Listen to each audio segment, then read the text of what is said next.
Joining us now, KFMB radio talk show host Mike Slater. Great to see you, Lou, Mike. good to see you in person, sir.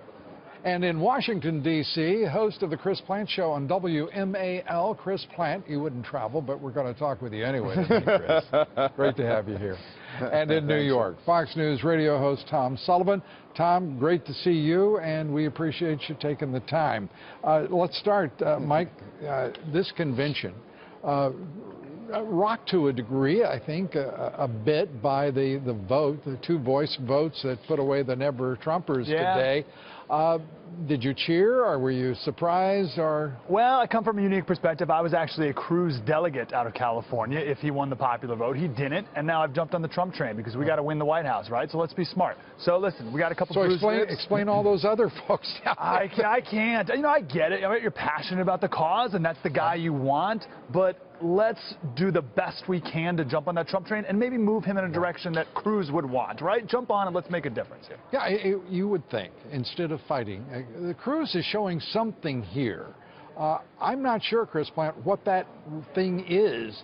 And no one I've talked with tonight, whether in Congress, whatever walk of life, delegates here, no one seems to understand the motivation of the Cruz people here. And as Mike has articulated, what's the point? Well, there were some other rules issues. There are other rules that they wanted to take issue with, and a simple voice vote, I think, would have sufficed to appease the people that wanted to raise issues with the Rules Committee. And it wasn't just about sneaking Cruz in. It wasn't really all about that. There were other elements to this that Mike Lee and others wanted to take issue with some of the rules that were laid down when Mitt Romney was the nominee, and this was their opportunity to do that. They wanted the opportunity to upset the vote and to put the name of their candidate, Ted Cruz, into nomination and have a vote in convention. I mean, it was that straightforward, honest, Chris. And I have to say, frankly, if I were in the position of the, well, I would have called for a voice vote and moved on too, because this has been decided in primary elections. Well, listen. I would have gone for a head count myself. Just to, you want to bring the party together. Bringing the party together means respecting everyone's wishes. Let me give you the head count. They failed to do that. 559 delegates for Cruz, three times as many for Trump. What else are we going to count? Yeah. Well, this was just a preliminary motion. It would have been, if they had taken the time, and it would have taken a lot of time, I know, to allow people the voice vote. If they lost the voice vote, then you move on, and all has been said and done. You know, Lou, but why bring that divisiveness on the floor when it's not necessary? Tom Sullivan, be Solomon, and decide this thing for us. Well, listen, to me, the motivation is they want to get Cruz ready for 2020. It's 4 years from now. You've seen, if you go back in the history of these conventions, there's usually somebody that's angling that 4 years later is actually a presidential candidate. But the problem I have with this is when you're in business, you can have all your disagreements with your partners, your associates, everybody, but you do it behind closed doors. And when you come out joined in message and in objectives.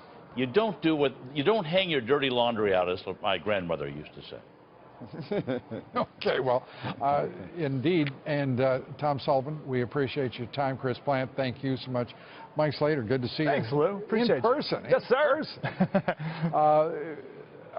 Well, I'm told we've got 3 more minutes. Is that correct? Is that correct? Oh, okay. Listen, we're all radio hosts, Lou. I'm pretty sure you can handle that. I want to take back all of those thank yous and good nights and say to Mike Slater, are you, as a former Cruz guy, now a Trump guy, are you optimistic that you're going to see this party unify? Despite all this nonsense. Yeah, and because next week is the Democratic convention, right? So I think everyone will get a nice reminder about what we're really up against and what that's really going to look like, and people will digest the Trump potential a little better. Yeah, that Trump potential is showing up in the polls right now. It's tightening up. Chris Plante, I want to acknowledge one thing, too, if I may, as we were sort of arguing over the niceties of process in the convention. In 1976, which is the first convention I covered 20 years ago, they had a vote, 30 years ago. and they did a That's my story, and I'm sticking to it. They did take the vote on it, on a measure between Ford and Reagan, and of course Reagan lost that. A number of people today have acknowledged that it might have been easier to have done just that. I personally like the display of power and efficiency on the part of the Republican Party and convention. What do you think? Well, I think that they steamrolled all of these outsiders who felt that even if you're a Trump person, I think you should have respected the wishes of the delegates, that they're not outliers. There are a lot of people who are new to the convention system, who are first-time delegates. And I think if you're looking, we were talking about unity just a moment ago. If you're looking to unify the party, you should respect all of the various actors in the party and the factions and give them their moment. All right, I've got to take it all back now. You're being a curmudgeon now. All right, let me go to Tom Sullivan. Tom, hey, listen, Lou. Like me, you've watched a few of these. Do you think that Trump's going to be able to get unity established in this party yes, and move it on to successfully to November? To a certain point, and you're not the only one who remembers 1976 convention, and you remember what happened was Ronald Reagan was coming up against Gerald Ford, the appointed president, and there was a strong camp of Ford and Reagan, and there was bad blood for that convention, and afterwards, and then when Ford lost, I think we're kind of in the same situation now, but if Trump wins, fine, but if he doesn't win, Cruz is setting up for 4 years in there, from now. too, though.